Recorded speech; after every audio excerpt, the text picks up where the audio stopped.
पटना के बांकीपुर विधानसभा में उपचुनाव होने जा रहा है। नितिन नवीन यहाँ भाजपा के विधायक रह चुके हैं और राज्यसभा जाने के बाद ये सीट खाली हो गया और चुनाव होने वाला। नोटिफिकेशन भी हो गया, नॉमिनेशन भी चालू हो गया। संभावना है कि बीजेपी उम्मीदवार अपना जल्द तय करेगी। आरजेडी से रेखा गुप्ता का चुनाव लड़ना तय है।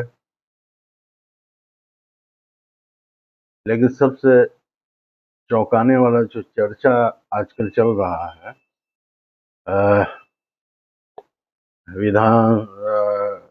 बांकीपुर विधानसभा को लेकर के, वो ये है कि प्रशांत किशोर जी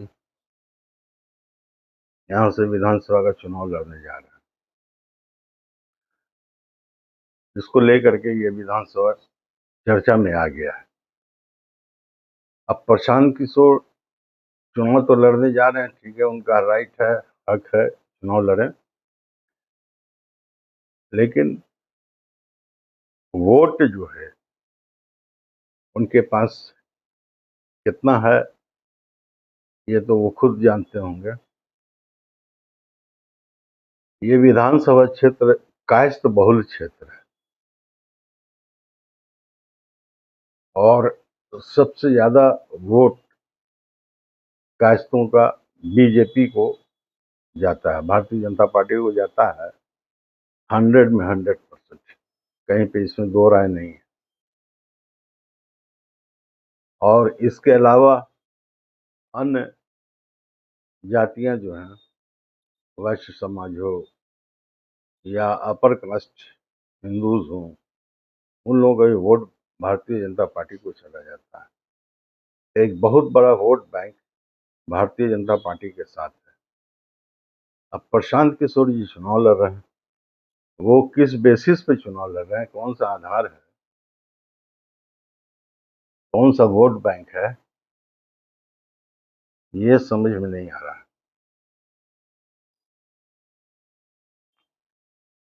वही बता सकते हैं। और जहां तक मुस्लिम मतदाता का बात है, तो मुसलमान इस स्थिति में नहीं है कि वो किसी सेकुलर पार्टी को इस विधानसभा से चुनाव जिता सके। मुस्लिम वोट से कोई भी सेकुलर पार्टी का उम्मीदवार चुनाव नहीं जीत सकता, ये तो तय है, जब तक उसको हिंदुओं का वोट नहीं मिलेगा।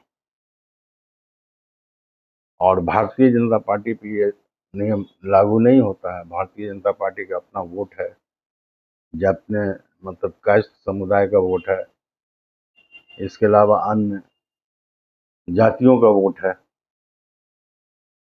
कुल मिलाकर मुझे यही लगता है कि भारतीय जनता पार्टी बहुत ही आसानी से ये चुनाव निकाल लेगी। दूसरी सबसे बड़ी बात है कि सरकार उसकी है, प्रशासन उसका है, तो ये सब प्लस पॉइंट उम्मीदवार के साथ चला जाता है। तो भारतीय जनता पार्टी को ज़्यादा मेहनत करने की जरूरत नहीं है। मुझे लगता है कि वो घर बैठे ही चुनाव जीत जाएगी, बहुत ज़्यादा मेहनत करने की भी जरूरत नहीं है। अब ये तो प्रशांत किशोर जी हों या आरजेडी हो,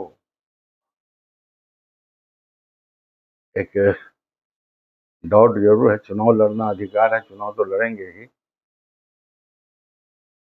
लेकिन जीत और हार का जहां तक सवाल है, ये 100% तय है कि ये जीत भारतीय जनता पार्टी को मिलने जा रही है।